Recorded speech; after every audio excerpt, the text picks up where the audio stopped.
Okay, so in order to talk about forces at an angle, we do have to talk about trigonometry. This is kind of going to be the basis for how we understand forces pointing in a diagonal line rather than horizontal and vertical. So let's start here with just a little bit of review on how all this trigonometry stuff works. So over here on the left, we have this right angle triangle. That means that we have a right angle here in the bottom right corner, and we have some known angle here. I'm using the Greek letter theta to represent that.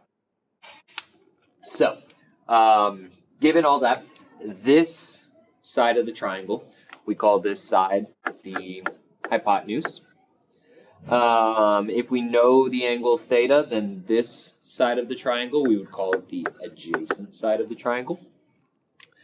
And if we know this angle over here, then this side of the triangle, we call it the opposite side. All right. So we're going to use that in our trig functions over here. All right.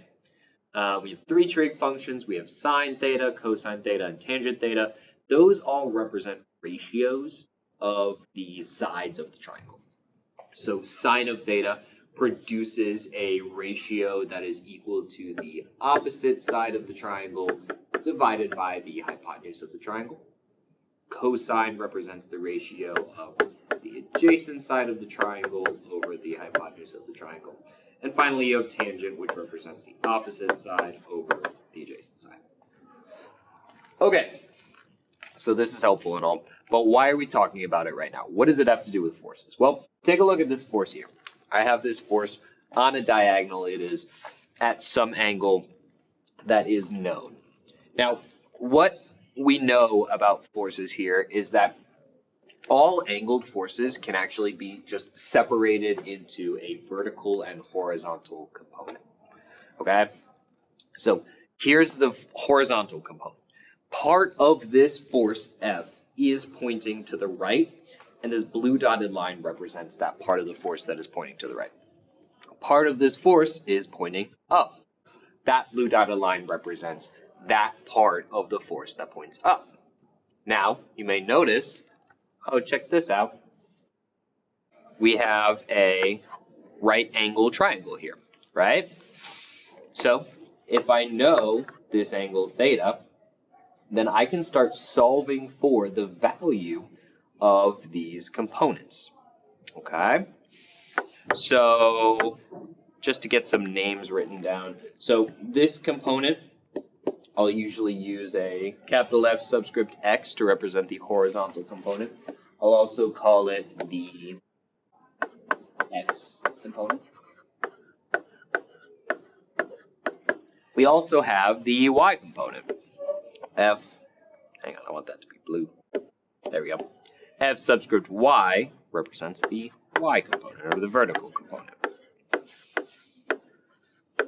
So we can take these diagonal forces, we can split them into their components, and we can just focus in on those components because that's just easier for us to do. Physicists don't like working on diagonal lines. They like it when things line up on the X and Y axes. So if we split it like this, it'll just fit into all of our equations better. We'll just focus on those components rather than the total force because those components fit nicely into our equations. Let me give you an example. So here I have a sled being dragged across the ground. We're going to say it's being dragged across some like ice or something like that, so it is frictionless. And it is being pulled at this 15-degree angle. Eventually, we are going to find the X component of the applied force, the Y component of the applied force, and the acceleration. But before we do that, let's start by drawing our free body diagram here. So we have a force of gravity pointing down. We have this applied force, I'm going to call it FA, and we have normal force. Now, because I see a force at an angle here, I'm going to include the components of this force.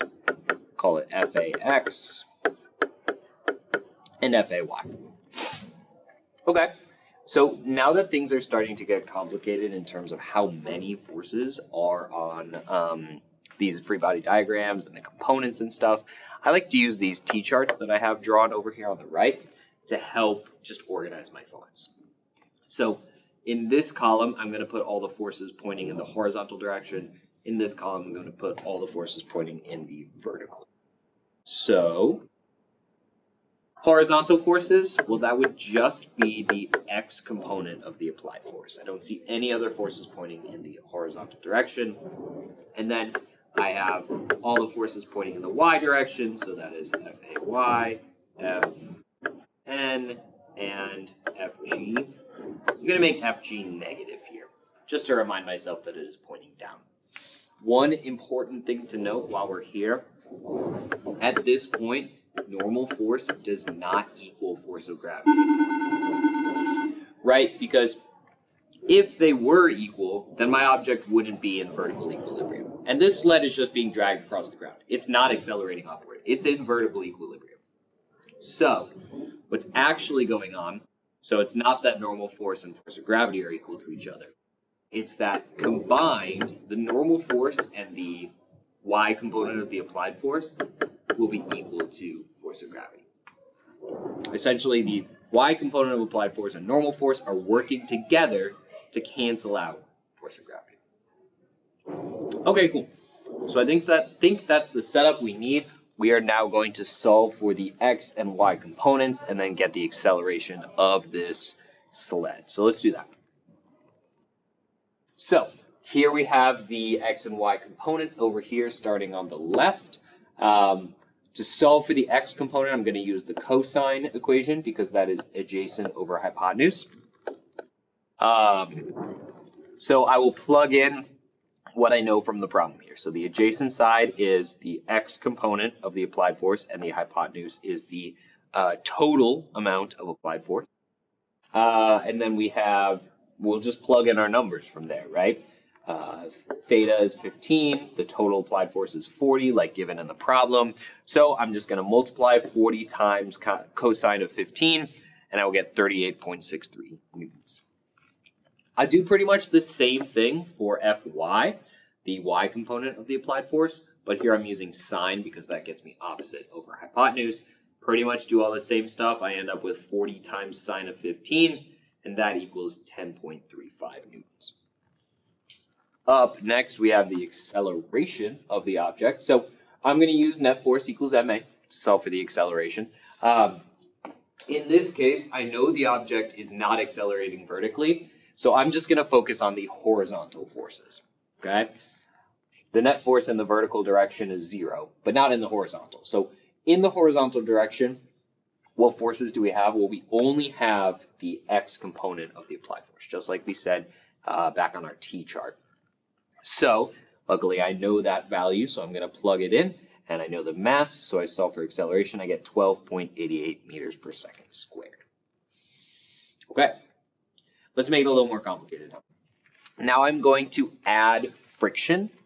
Let's say the ice melts and the person's now dragging the sled across just some normal ground. So there's friction now. Pretty much our free body diagram stays almost exactly the same. The only difference is I've now added a leftward pointing force of friction. Our T-chart stays pretty much all the same, except for I've now added a negative force of friction in the horizontal direction. And let's see, the new question is, all right, so we've added force of friction, coefficient of friction is 0.34, find the new acceleration. So let's do that. Here's my work for this problem, little all over the place, so follow along here. I'm starting with net force equals ma. Again, I know I'm in vertical equilibrium, so all of those forces will cancel out. I'm only focused on the forces in the horizontal direction. Those forces are the X component of applied force and the force of friction, which is negative in this case because it points to the left. So I'm going to swap out, well, I know what the X component of applied force is. It's the same as the last problem. But I swap out the equation for force of friction here, coefficient of friction times normal force, But the issue is that I don't know the amount of normal force. So I went over here to solve that, okay? I started with the fact that I know that normal force is not equal to force of gravity. Instead, we know that normal force plus the y component of applied force is equal to force of gravity.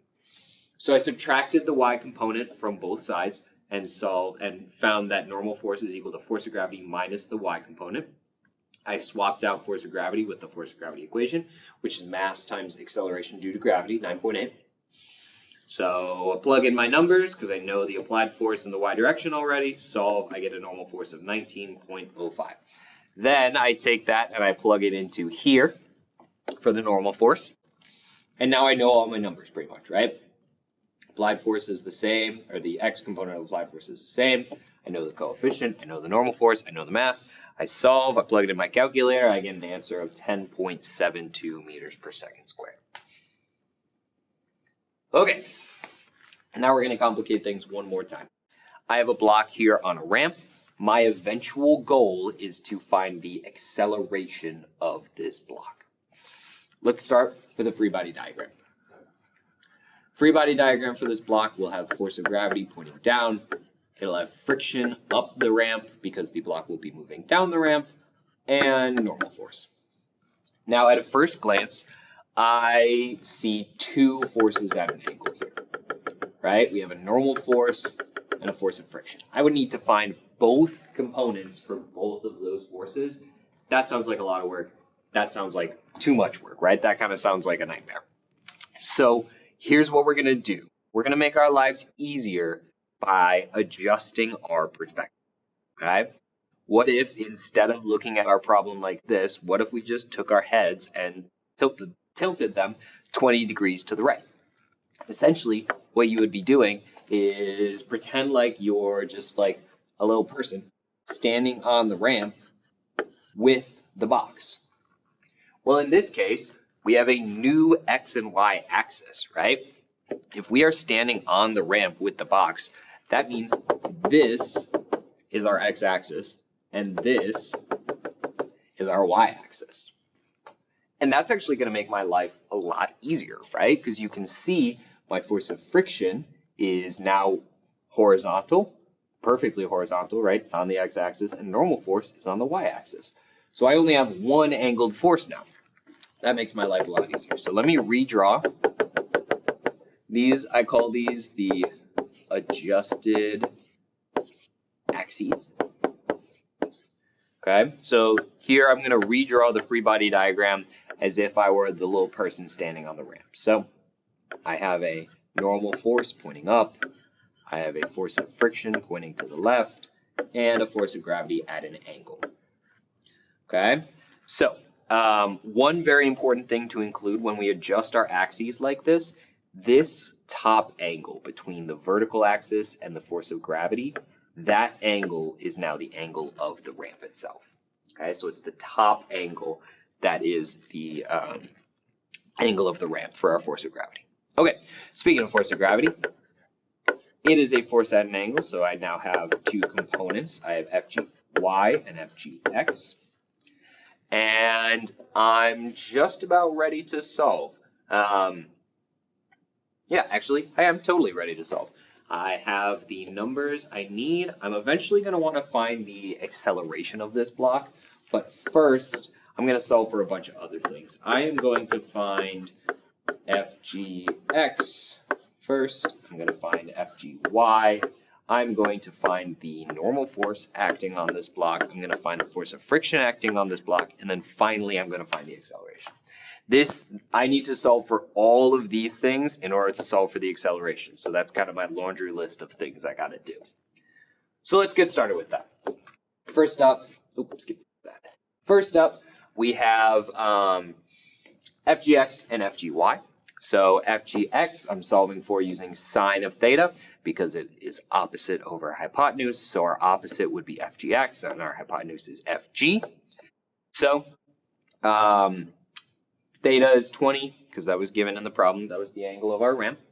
FG is 49 because the equation for FG is mass times 9.8. The mass of the block is 5. 9.8 times 9.8 is 49. So I'm going to multiply 49 times sine of 20 and get an FG of 16.75 newtons. Up next, we have FGY.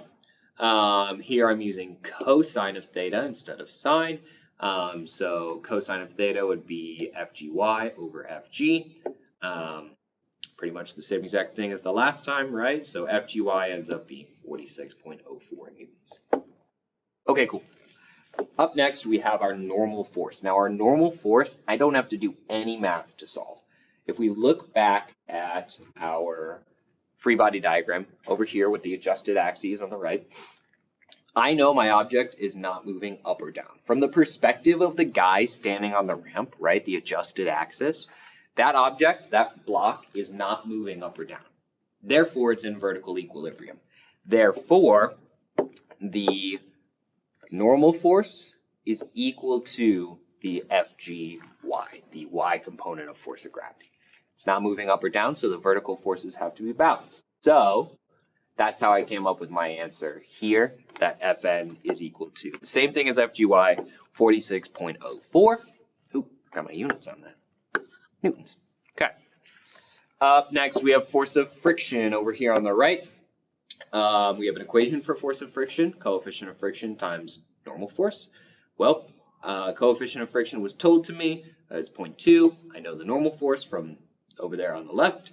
So put those two together, I get 9.2 newtons there. Finally, it's time for us to solve for acceleration.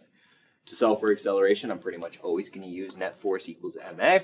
I'm only going to focus on the horizontal forces because the vertical forces I know will cancel out because it's in vertical equilibrium. So I focus on just the horizontal forces. I have a positive FGX and a negative force of friction.